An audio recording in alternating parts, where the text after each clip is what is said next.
இந்த தொப்பி தாங்க என்னோட அடையாளமே. நான் சிவகாசியிலிருந்து வந்திருக்கேன். சிவகாசியா? எங்க பாஸ்டர் கூட சிவகாசி தான். அப்ப எங்க பாஸ்டர் உங்களுக்கு நல்லா தெரியும்னு நினைக்கிறேன். இல்ல இல்ல, எனக்கு அவரை பத்தி தெரியாது. ஆனா அவருக்கு என்னை பத்தி நல்லா தெரியும்னு நினைக்கிறேன். அப்படியா? நாங்க முடிஞ்ச உடனே உங்களை பத்தி எங்க பாஸ்டர்கிட்ட கேள்விப்பட்டு தெரிஞ்சுக்கிறோம். ஐயா, நீங்க உங்க பேரு, எங்க இருந்து வரீங்க, உங்களை பத்தி கொஞ்சம் எங்களுக்கு சொல்றீங்களா? என்னோட பேரு ராக்லன். நான் இங்கிலாந்தை சேர்ந்தவன். நான் எங்க அம்மா வயிற்றுல இருக்கும்போது எங்க அப்பா இறந்துட்டாங்க. அப்புறம் நான் சின்ன பிள்ளைய இருக்கும் போதும் எங்க அம்மா இறந்துட்டாங்க. அதனாலங்க நான் எங்க தாய் மாமா வீட்டுல தான் இருந்தேன், வளர்ந்தேன், படிச்சேன். சின்ன வயசுல உங்க வாழ்க்கையில இழப்பு கேட்கும் போது ரொம்ப மன வருத்தமா இருக்கு. நீங்க உங்க தாய் மாமா வீட்டுல இருந்து படிச்சேன்னு சொன்னாலும் அவங்க கிட்ட கேட்கிறோம், நீங்க என்ன படிச்சிருக்கிறீங்க? நான் கேம்பிரிட்ஜ் பல்கலைக்கழகத்தில் பட்டப்படிப்பு முடிச்சிருக்கேன். அதுக்கப்புறம் பைபிள் காலேஜ் படித்தேன். அப்போ எனக்கு பெருசாக மிஷினரி ஊழியத்து மேலே விருப்பம் இல்லை, சபை ஊழியம் செய்ய தான் விரும்பினேன். என் எண்ணம் இப்படி இருக்கிறனால வேணும் தெரியல, ஆண்டவர் என்ன மிஷினரியா சிவகாசிக்கு அனுப்பிச்சிட்டாரு. உண்மைதான், நம்ம ஒண்ணு நினைப்போம், தேவன் வேற நினைப்பாரு. நீங்க சொல்றது ரொம்ப சரியா இருக்கு. நீங்க மிஷினரியா சிவகாசிக்கு வரும் பொழுது அங்க உள்ள தட்பவெப்பநிலை, கால சூழ்நிலை எப்படி இருந்தது? சரியா சொன்னீங்க. ரொம்ப பயங்கரமான வெயில். எங்க ஊர் இங்கிலாந்தெல்லாம் ஃப்ரிட்ஜுக்குள்ள இருக்க மாதிரி தான் இருக்கும். ஆனா உங்க சிவகாசிலாம் ஃப்ரிட்ஜுக்கு பின்னாடி இருக்கிற மாதிரி அவ்வளவு அனலா இருக்கு. உண்மையா சொன்னீங்க. உங்க ஊர்ல நீங்க ஃப்ரிட்ஜுக்குள்ளதான் இருப்பீங்க, நாங்க ஃப்ரிட்ஜுக்கு வெளியே தான் இருக்கிறோம். கரெக்ட் நீங்க சொல்றது. நீங்க கிறிஸ்துவ பணியை எப்படி ஆரம்பிச்சீங்க, எப்ப ஆரம்பிச்சீங்க?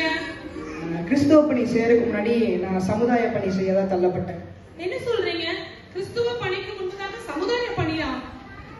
நான் மிஷினரியா வந்த நாட்கள்ல தமிழ்நாட்டுல தீண்டாமை ஏற்றத்தாழ்வுலாம் ரொம்ப அதிகமா இருந்துச்சு.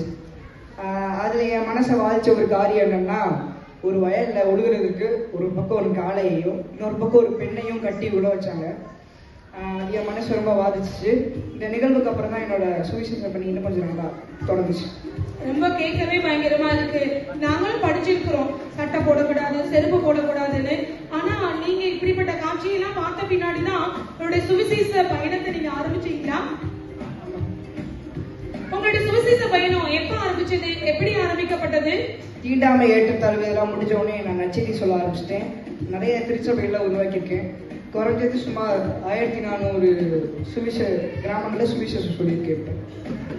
பாடா, கேட்கவே ஆச்சரியமா இருக்கு.